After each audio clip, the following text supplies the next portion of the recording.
We're not looking for mountaintops. We may be unaware. We may forget. We may be misled, but in our hearts and souls, we know we are not looking for mountaintops. What we're seeking is different. What we're seeking is the space between the top of the world and its baseline, the ceiling and the floor. Sure, we may trick ourselves into thinking it's the top or the finale or the view. But as has been said before, if the goal were truly the top, we wouldn't bother ourselves by climbing. We'd be dropped off at the top by helicopter. No, we aren't looking for mountaintops. What we want is undoubtedly the climb. We live for that climb, that immersion into life where we are alive, awake, that quest for purpose where humans are transformed and life adjusts to stop feeling like a standardized test and start feeling like a canvas waiting on a masterpiece. Simple? Yes. Easy? No. It's Nietzsche and Frankl's meaning through suffering. It's Peterson's choosing your sacrifice, Simon Sinek's finding your why. It's Goggins staying hard, Grover's becoming a cleaner. These aren't parts of the journey, they are the journey. Mountaintops are meaningful simply because they remind us that we could have said no and didn't. They allow us to remain conscious of our courage, what we overcame and who we became along the way. In the view, it allows us to hold on to that realization just a little longer before setting out for new mountains to climb. But knowing the person embarking upon the next journey will be a little wiser, a little stronger, a little more polished. As Jim Rohn said, it's not success we're after. It's what the pursuit makes us along the way. That's why Eckhart Tolle says the adrenaline-seeking pursuits, such as a climb, are so powerful because we're forced to be in that moment. To understand what living is, we can't be pulled down by the past or diverted by the future. We are immersed in what matters. Transformation happening in real time. Because something can be made out of nothing. But mountaintops don't do that. Elevation through blood, sweat, and tears does that. Mountaintops are symbolic of what we become every time we pull ourselves a little higher. They stand for a million little yeses in a world of no's, just like the trophy is nothing more than a celebration of trials and tribulations. Hearing the crowd roar when you rose to the occasion, finding ways to win when the odds were stacked against you, becoming more when it felt like there was nothing left. Don't let life trick you into thinking it was ever about the hardware or the trophy case. It's not. Any more than swimming on a beautiful day is about drying off. No, it's the middle. It's where we are forged from fire. It's where we map our destinies. It's the game of life.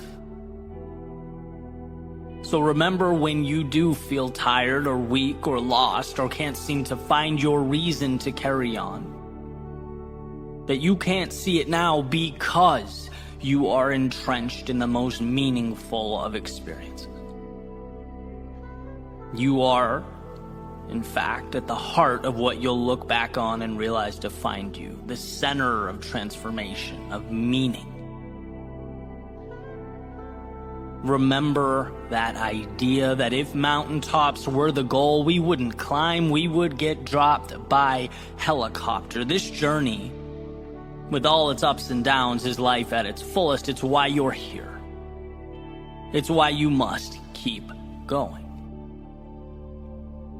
In a commencement speech, Ed Helms referenced his character from The Office, Andy Bernard. And his perhaps most defining quote, "I wish there was a way to know you were in the good old days before you've actually left them."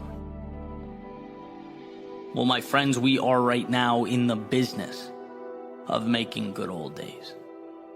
Don't wait for any metaphorical mountaintop to look back and realize how precious, how powerful, how perfect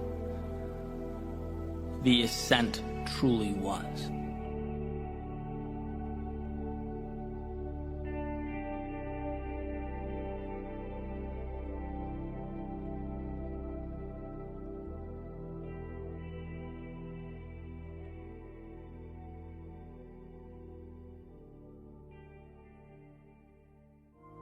Let's look at this one simple, singular concept. You can always be doing more than you're doing. Whether you're sitting there or whether you are in a world of hurt, going through hell, there is a way to level up. There is a next level. There's something more. There is the next stair in the staircase. And sometimes we just simply need to be reminded that. Because the default is comfortable. Even when you push yourself to a level you've never pushed before. Well, guess what? The ceiling becomes the floor. Your new normal, you adapt very quickly. And sometimes you need that whispering in your ear, hey, you're comfortable. You can do a little bit more. You can always do a little bit more. There's no rule that says you can't be 1 second faster. There's no rule that says you can't push a little bit harder. And you know, that message I keep in my back pocket because every time I draw from it, I improve. My life improves. And, you know, if you have aspirations, which I know everyone listening to this or watching this does, right? That's why we watch this content. That's why I create it. That's why you guys do what you do. We want more. We know what we can get from life. We know that infinite pool of possibility to draw from. So why waste it? And the more you get that reminder, no matter what you're doing, hey, there's more in you, period. That will never be a false statement. There is more in you. And I'm really implementing that right now into the creative aspect of my life. I went from one video every 10 days to one every day. And there's a growing pain, and, you know, sometimes it's difficult, sometimes it's, you know, it's tough to be able to create at that level, but the reward is through the roof. And, you know, the change, it occurs quickly. And I was talking to someone about it, and he says, well, that'll be nothing when you're doing 3 a day. And it's like, that's the way you need to look at the world. There's always more in you. And if you don't remind yourself of that, it just goes untapped, right? Like, again, I could easily see a situation where I just put out 1 video a day or 1 video every 10 days for the rest of my life. I'd never know. I'd never know what that other door could unlock. So whether it's running, whether it's work, whether it's at home, whether it's a relationship, whether it's something you're building, whether it's something you want to create, whether it's something you want to stop doing, you can always be doing it a little bit better, a little bit faster. And that's what this video is about, and I hope you remember that. I hope this is that whispering in your ear that you need, you know, to remind yourself, hey, you know, I'm operating here at a fraction of what I could be doing. I'm tiptoeing right now. I could be sprinting. So I want to start with a story about cliff jumping with my friends. Maybe 4 years ago now, we flew into Las Vegas, spent some time in Vegas, and then we hit like national parks in Utah and then Arizona, and went all the way up the coast. When we were in Lake Tahoe, at the very end, there was this spot to cliff jump. This really, really high peak. And, you know, it's notorious, and it was just like a scary thing. And I remember walking up, there were 3 of us, and 2 other people were there. It's like you have to hike up to it. It's kind of in the woods a little bit. One of my buddies walked up, and you know, we thought he was gonna jump right off, and he stood there and he looked down, and he looked down for I don't know how long, a while. ultimately jumped.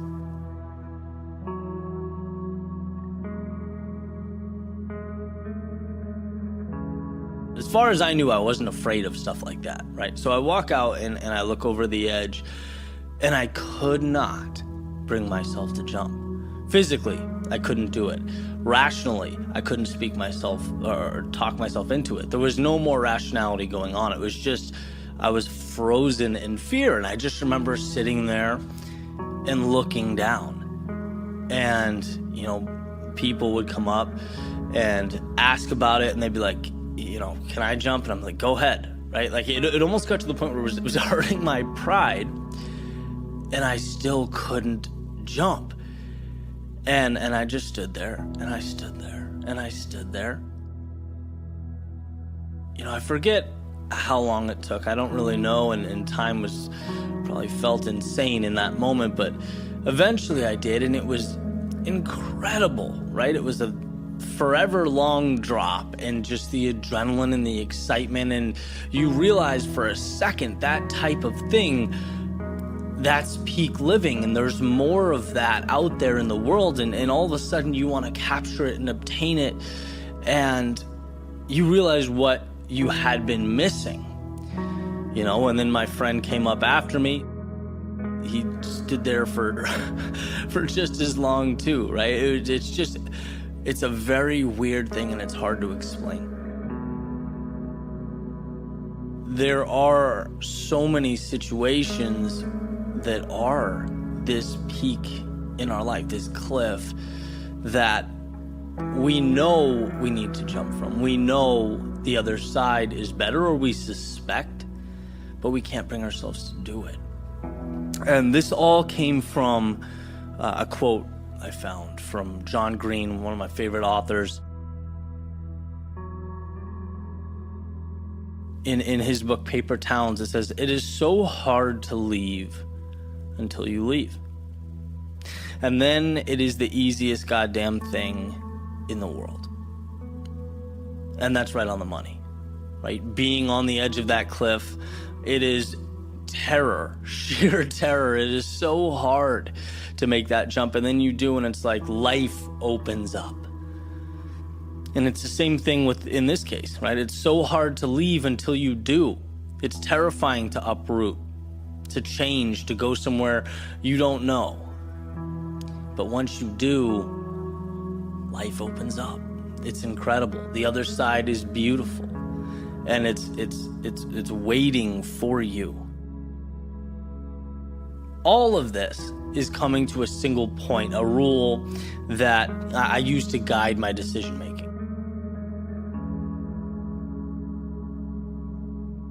And the rule is simple. If you are not content where you are, that is your reason to jump.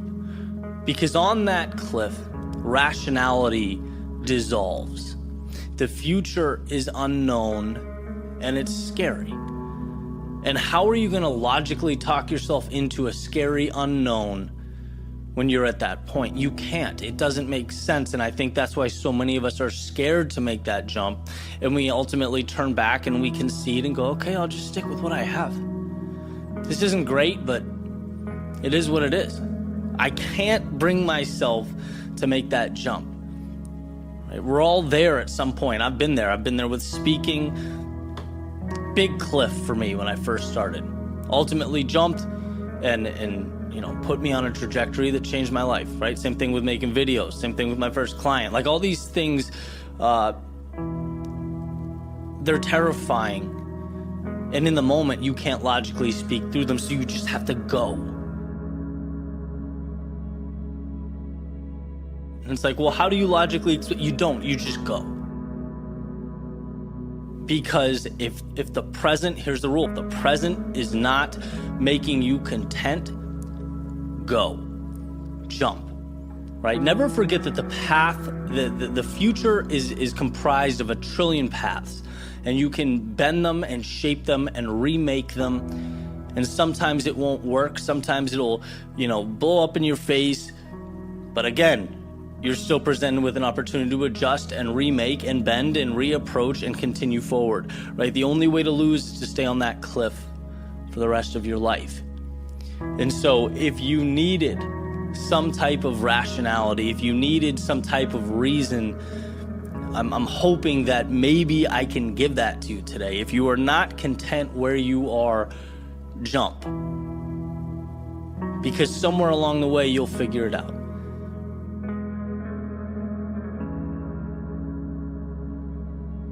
Every time I've jumped, it's changed my life for the better. Maybe not immediately, but ultimately. And as I say, that's what life's all about. So, hey, I hope you got something from this podcast. If you did, please subscribe, rate, review. Helps me get it out to the world. And guys, I appreciate that. And I will catch you tomorrow.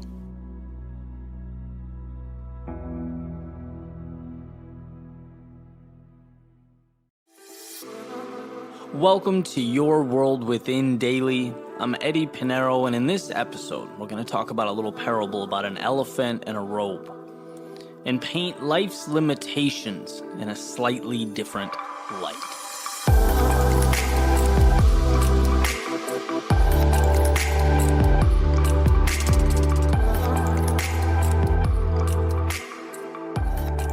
So in this parable, there's a man and he's walking through a circus. And what he's noticing as he looks around, he sees these massive elephants, right? I'm sure everyone knows how big and strong an elephant is.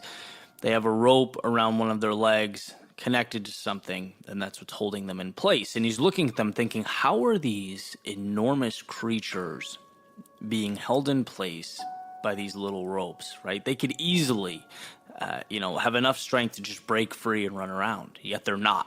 They're all staying right where they are. And so as he keeps walking, he finds someone and he asks them, how is it these elephants are constrained like that? And the person explains, well, when they're little, we do the same thing. Right? We take a rope, we tie it to one of their legs, connect it to something, and at that point, they are too small. They can't go anywhere. And every day, we do the same thing. And as they get older, they don't realize that they're big enough or strong enough to break free. Right? They maintain the idea that they're shackled by that rope or tied by that rope, that they're bound to the same place. It's mental. Right? And in fact, most limitations are mental. These elephants don't even realize their constraints are self-imposed. And if you take a step back, if you look at your own world, I think what you'd find is there are more of these ropes than we'd like to admit. And changing that is one, awareness, and two, a willingness. Like, what types of parameters have you made for yourself? Are you living in just because that's what you've always done? Right? What is your metaphorical rope? Is it a job? Is it a relationship? Is it a routine? Is it the courage to start something? Like, what is holding you back? What stories have you told yourself? Are you living by that dictate your actions and your days and ultimately your happiness that can change with a tug on a metaphorical rope? See, reality, your life is nothing more than what you've conceded to, what you've allowed it to be. It's a line in the sand, right? And the message today is so incredibly simple. It's to look around you and pinpoint where those lines can be redrawn, where that rope needs to be pulled.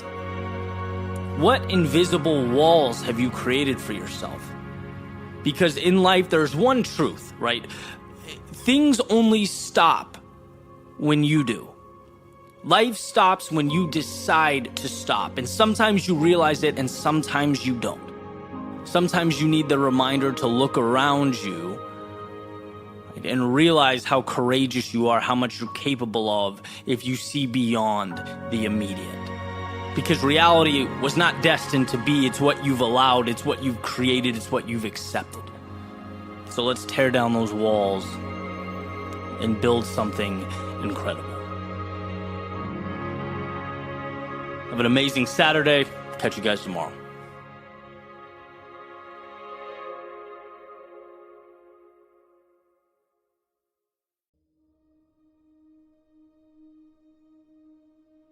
What exactly are you afraid of? What's holding you back? As the giant rock you inhabit spins through the universe, a speck in a galaxy of stars, it's easy to look out and see the vastness of the world around you and forget entirely about the strength that you possess. Forget entirely that the mind's capacity is as infinite as those same stars that surround you. I don't think it's that we definitively choose to sell ourselves short.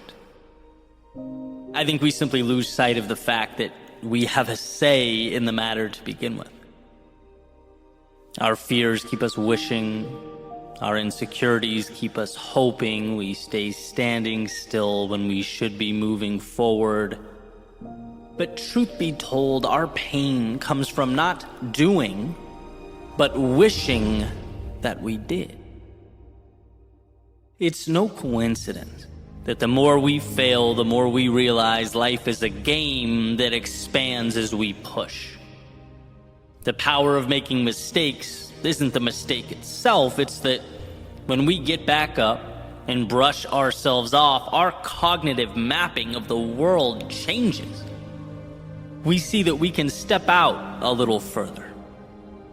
Our very definition of what's possible expands, and I believe that's what courage is. The willingness to step into that chaos of life, knowing that each time you find the strength to push forward, you are restructuring your reality. The resources are there, the tools are there, the opportunity is there. How crazy is the fact that we just need to convince ourselves that more is worth it? That the difficulty of short-term vulnerability isn't an enemy. It's the very ticket required for admission to the show. And so I ask again, what are you afraid of? Falling? Because you will rise, and you will rise stronger than you ever were. Is it criticism? Because one, people are so focused on their own endeavors that they look up way less than we think they do. And two, other than the small group you surround yourself with, why would you care? Is it pride? Because building things of significance requires starting on the ground floor, and there's no shame but honor in breaking down to build up. And when I look at my life in terms of chapters, right? Childhood, high school, college, 20s, 30s, the things that were my biggest concerns during each chapter are now laughable. And maybe, just maybe, if I saw that, I could have lived a little freer, been a little bolder. What if we were to get ahead of that learning curve? What if we understood that life is beautiful and flexible and exciting? And what if we understood that now? Instead of looking at this chapter 15 years down the road and chuckling to ourselves for not having the courage to have made the leap, taken the chance to have moved out into an unknown. We cannot physically see that which doesn't exist, which is why it's so important that we know we are the architects. That the fear pulsing through our veins is indicating that we are building, that we are choosing to step into a world that will give more if we find the courage to ask. So as this giant rock you inhabit spins through the universe, a speck in a galaxy of stars, perhaps each little light up there exists not to remind you how small you are, but to remind you that those same elements exist within you. To show you that the fire of a million suns sits in your soul, beats in your chest, waits for your signal now. So what are you afraid of?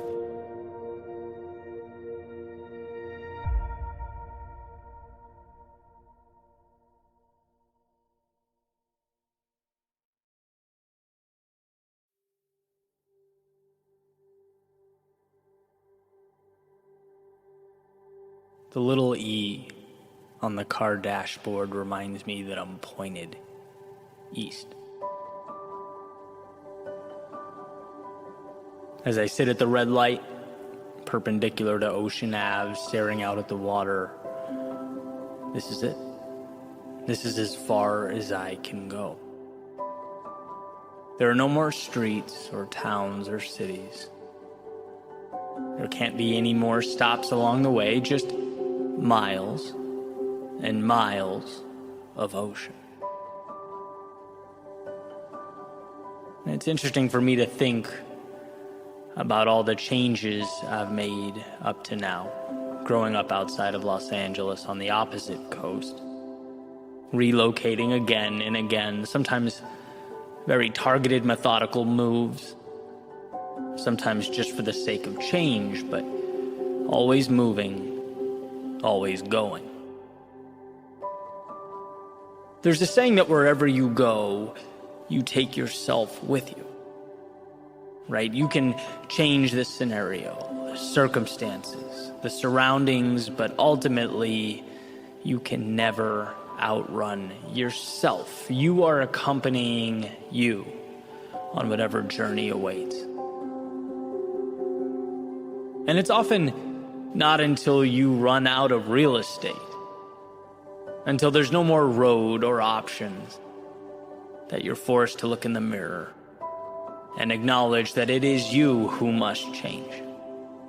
It's you who must evolve and become that person that you need you to become. And that can be a scary thing. After all, anyone can get in a car and head east. Anyone can point the compass away from the chaos of now, move away from their demons.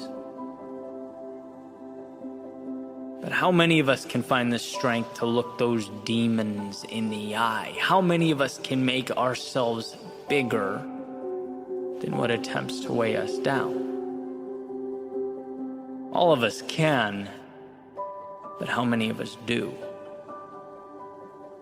Are we running to something or from something? Because there is a difference, and that difference is not small. One of my favorite speakers, Jim Rohn, when referencing our journeys through life, our push to make more of ourselves, he essentially said, it's not what you get at the other end. It's who you become along the way.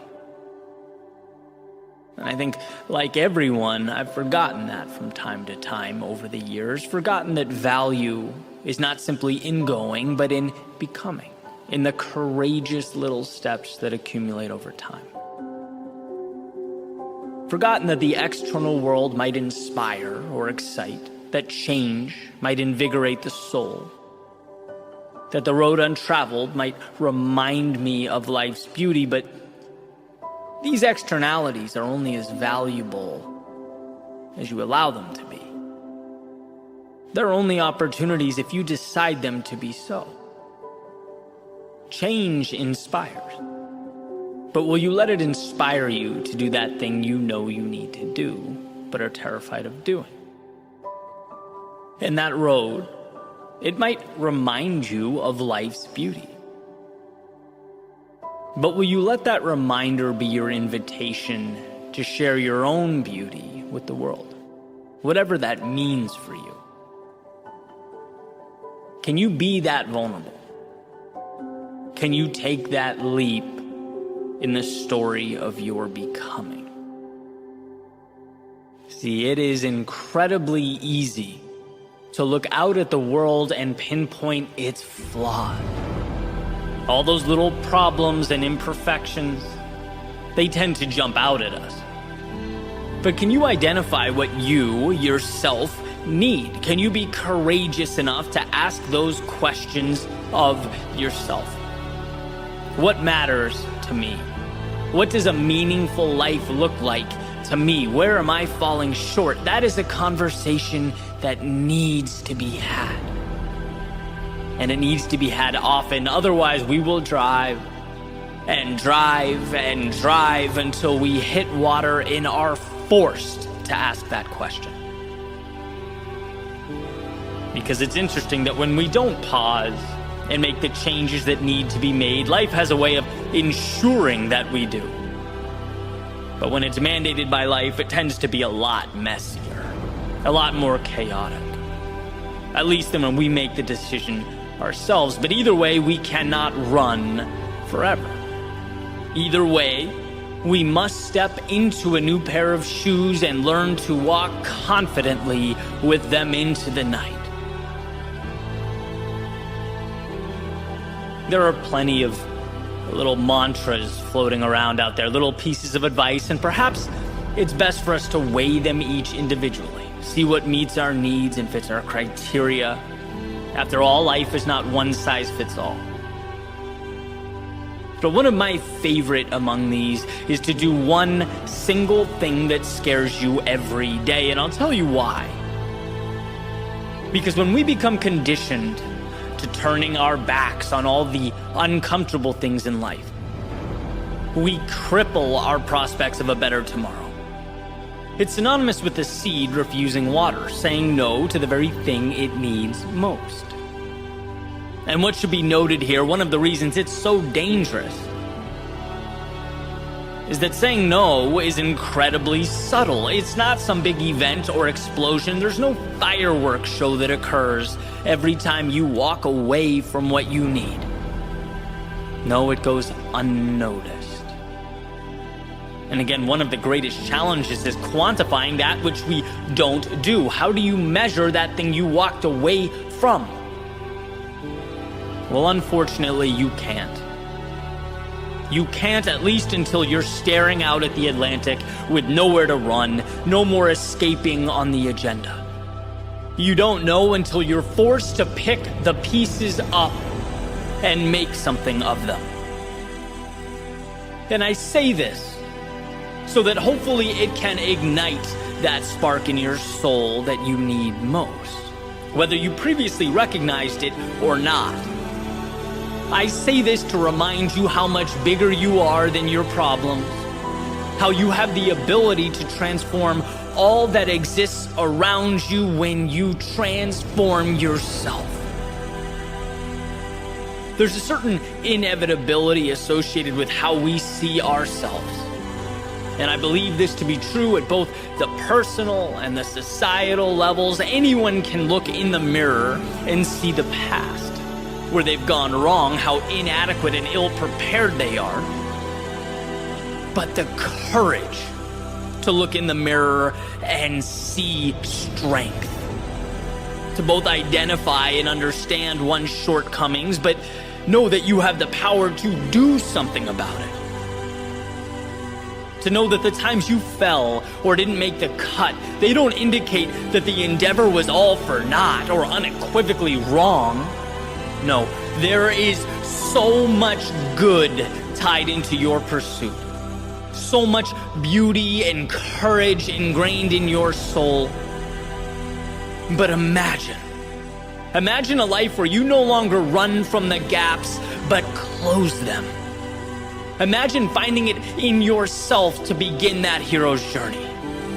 And where you used to run to protect yourself, now you take the offensive to grow yourself. Where you used to avoid the possibility of failure, now you chase the possibility of victory. You can have that if you want to. You can be that if you choose to. And sure, you may never be able to outrun yourself, but you can always adapt yourself to be that person you always needed you to be. Sometimes we just need the reminder that we are strong enough. We do have what it takes. And that the thing that hurts us most in the short term not only saves us pain in the long term, but it becomes what we live for. It is where we find our meaning. And so perhaps this ocean before me is not there to remind me of my constraints, that I have no road left, but a reminder of just how often we measure using the wrong metrics. Perhaps I needed to see again that it's not where I end up, but who I become along the way. That when the internal self steps into the shoes it's been too intimidated to wear, that when the world within becomes the beacon you need it to be, the roads and the stops along the way, they matter a little bit less than the eyes that process it all, that decide what it means, how it will be utilized in the game of life. And so, yes, the little E on the car dashboard, it says that I'm pointed east. But as I sit at this red light, perpendicular to Ocean Ave, staring out at the water, I know this is only the beginning.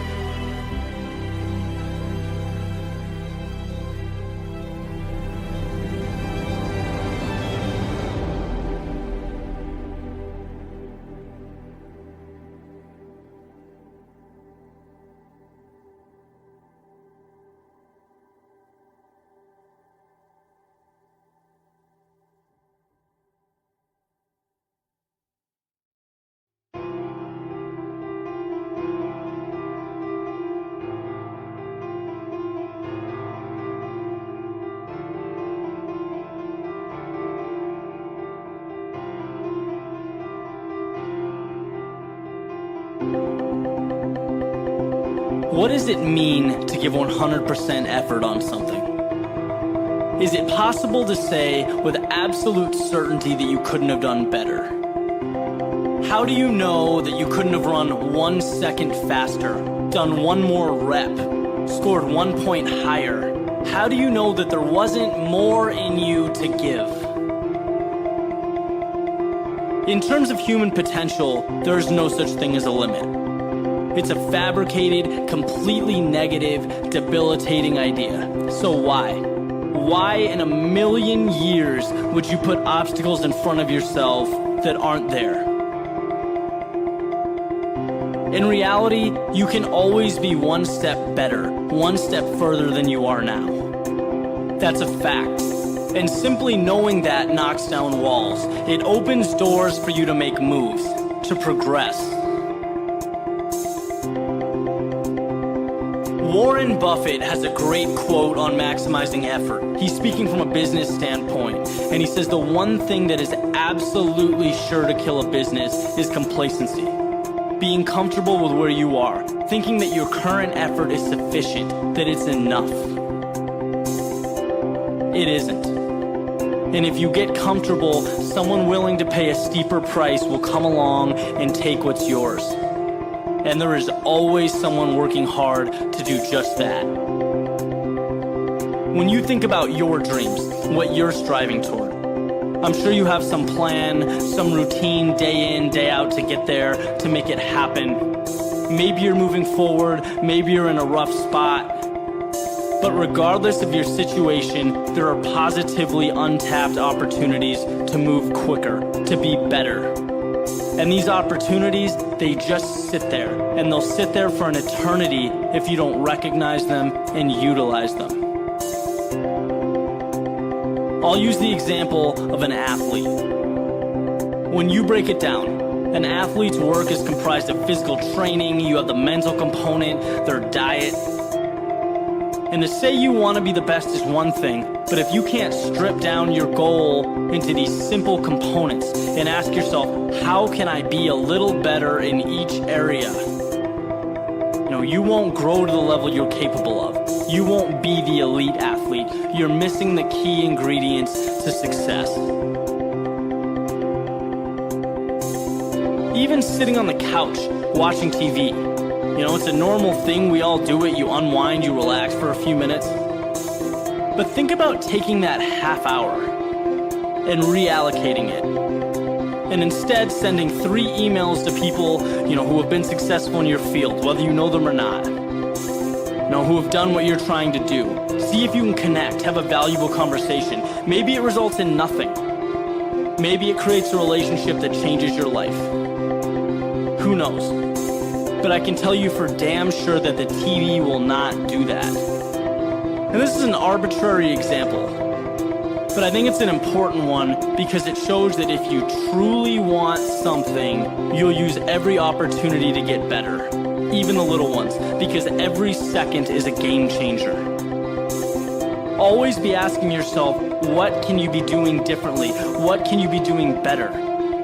Never be content with where you are. Be analytical. Be searching for the next step, because there is always a next step. And realizing this is just the beginning.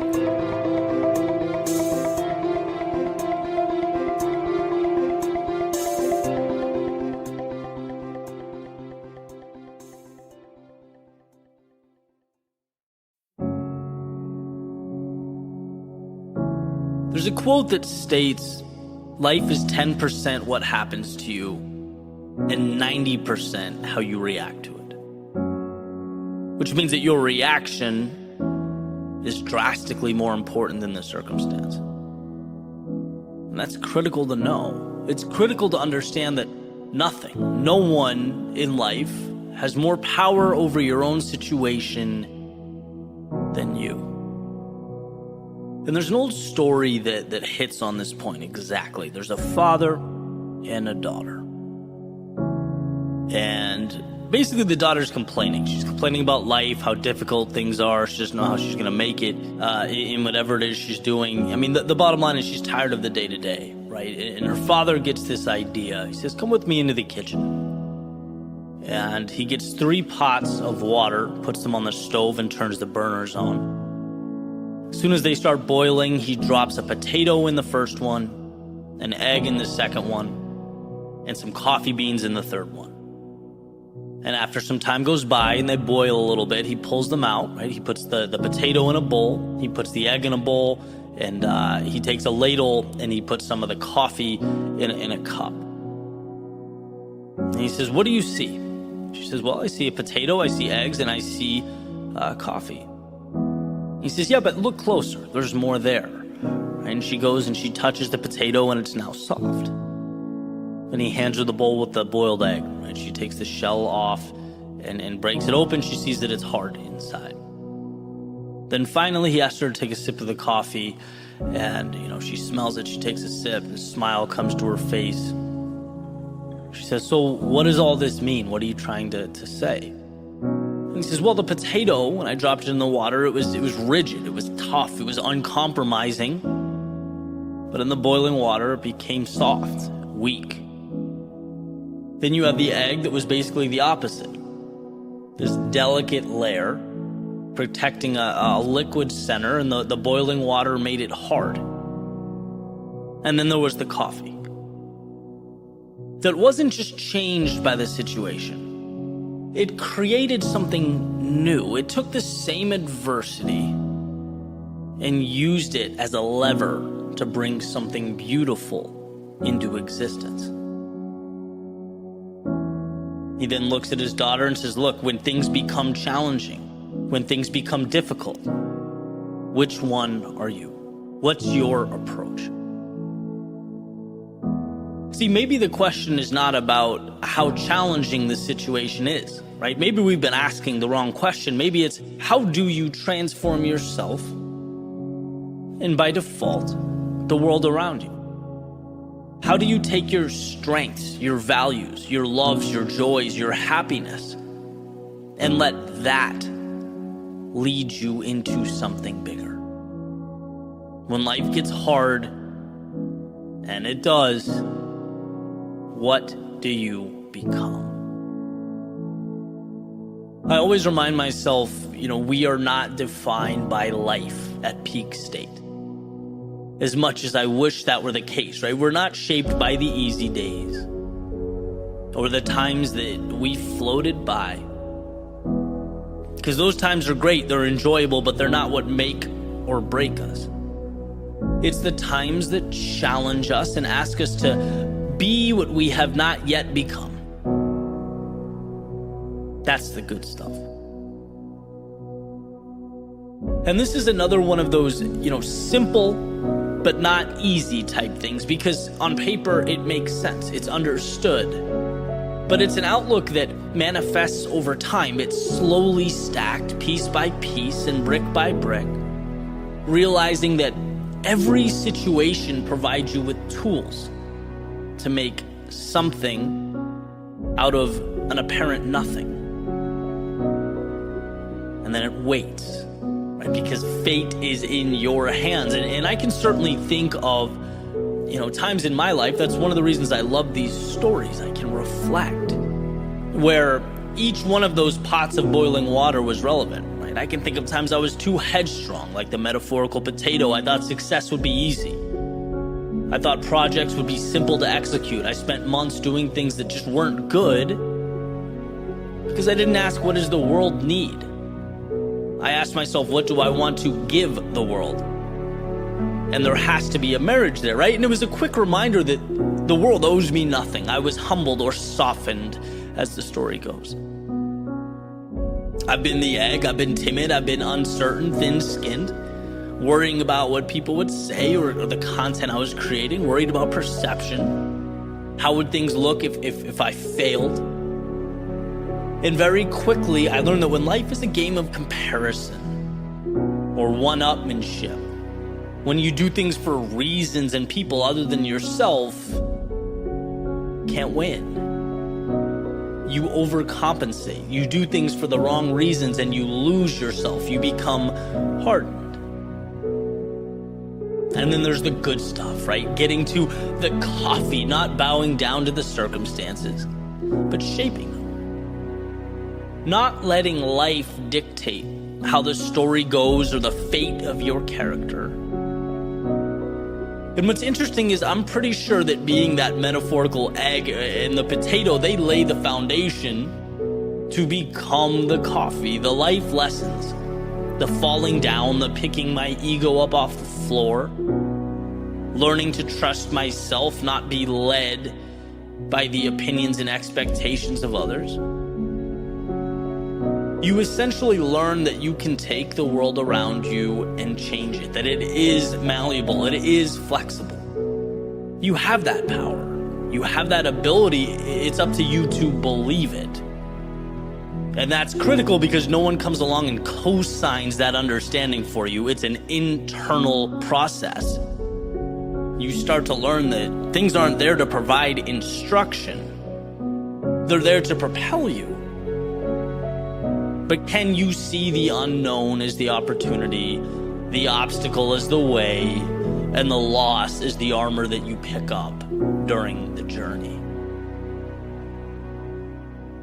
And so, all of these words essentially come to one point. And that point is you have so much more control over your life than you think you do.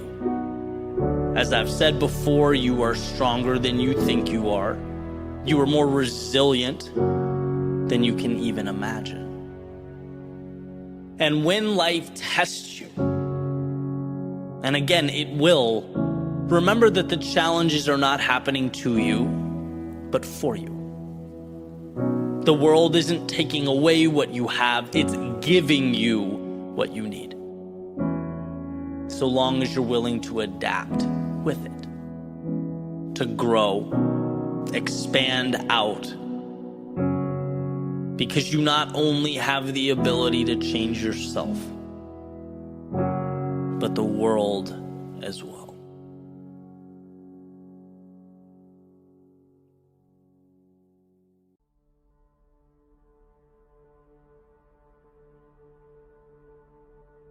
Why is this battle you versus you?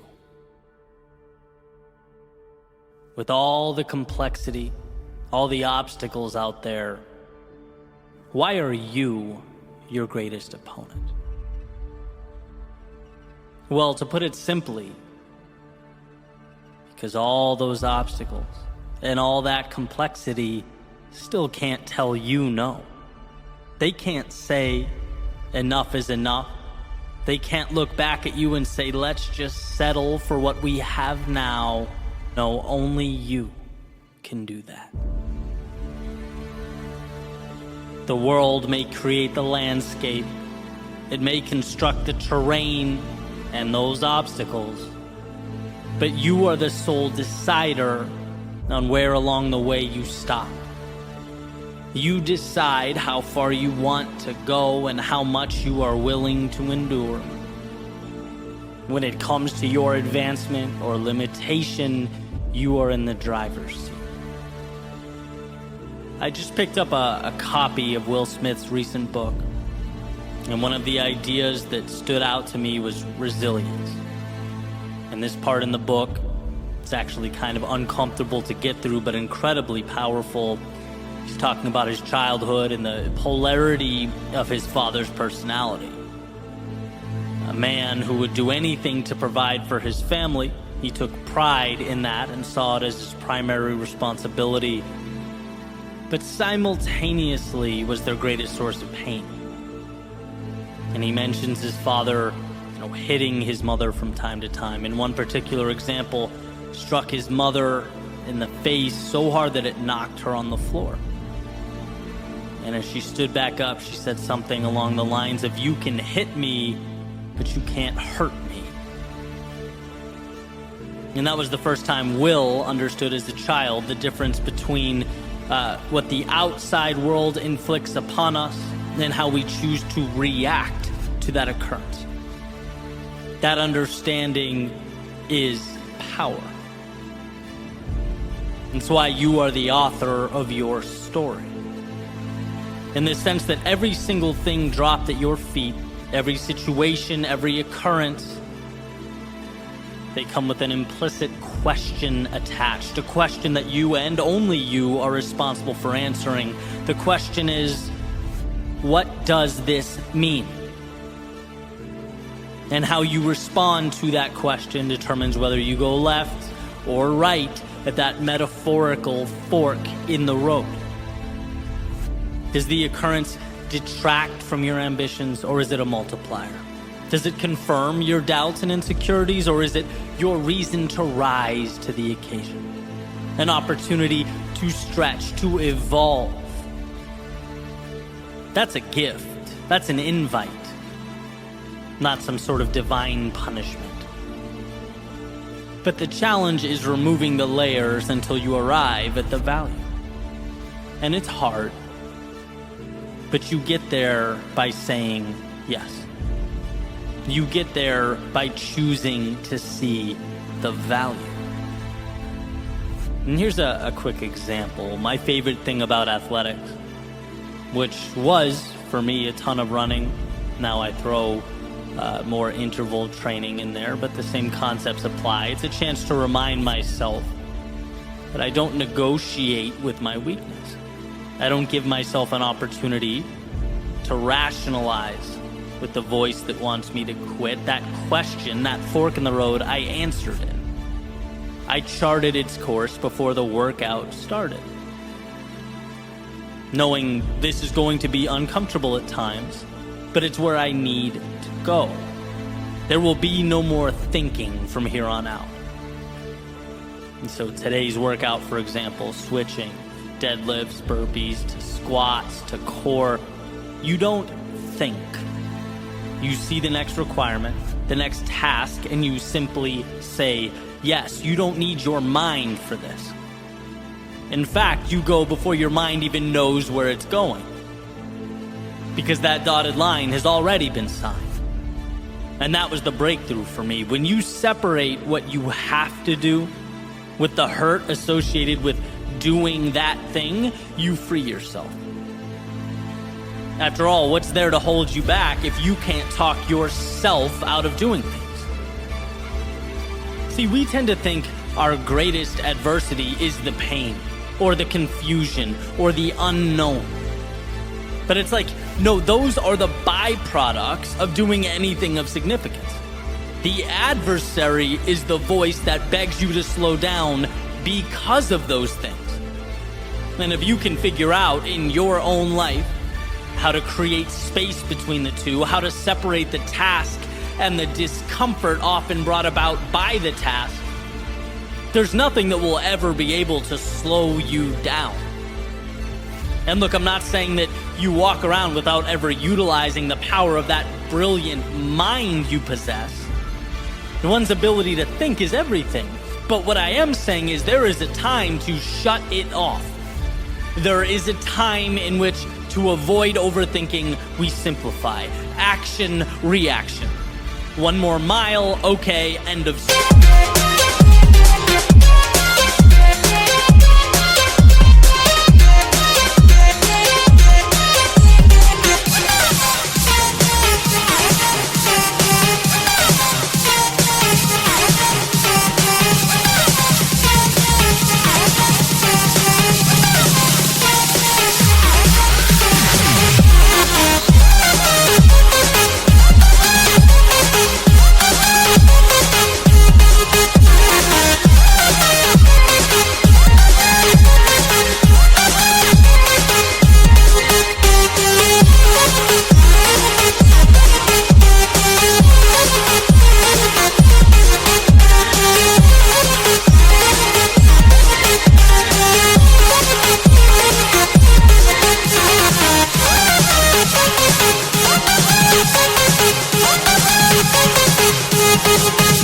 Story. 1 minute of jump squats next, roger that, period. It's taking the emotion out of the process, refusing to leave the door cracked for the inner dialogue that says, hey, maybe you don't do this, maybe you slow down, are you sure you can handle what's next? No, all of that is tuned out. It's assignment, go, next, go, next, go. You know this is the right thing. You did your thinking before grabbing the sword, shield, and stepping into the arena. Now guess what? It's instinct. It's doing what has to be done. And what has to be done hurts. And look, you didn't have to accept that. You didn't have to step in. You could have stayed home, but somewhere along the way, you looked in the mirror and said, the difficult path is the one with the value. And now here you are, face to face with hungry lions, clashing swords with your adversaries. There's no turning back now. Now is when you parse out pain from the objective. The pain is now part of the audience. It's not with you or in you, it's watching from above as you do what you came here to do. So yes, those swords clash, but the eyes remain focused on what's ahead. And yes, those lions roar, but that's background noise. When you simplify your world into objective and action, objective, action, objective, action, there is time for nothing but forward progress. And sometimes that is all that is required of us. In the face of adversity, in the face of pain, self-doubt, in the face of discomfort, can you break your world down into nothing but one single step forward? One more set, one more rep, one more session, one more attempt, just one more. No rocket science, no negotiation, there's nothing to figure out here. It's walking the path before you. It's the discipline to carry on. It's one more swing of the axe. Audience or no audience, lions or no lions, you are bound to the universe at your feet. And that simplified concentration is why you will succeed.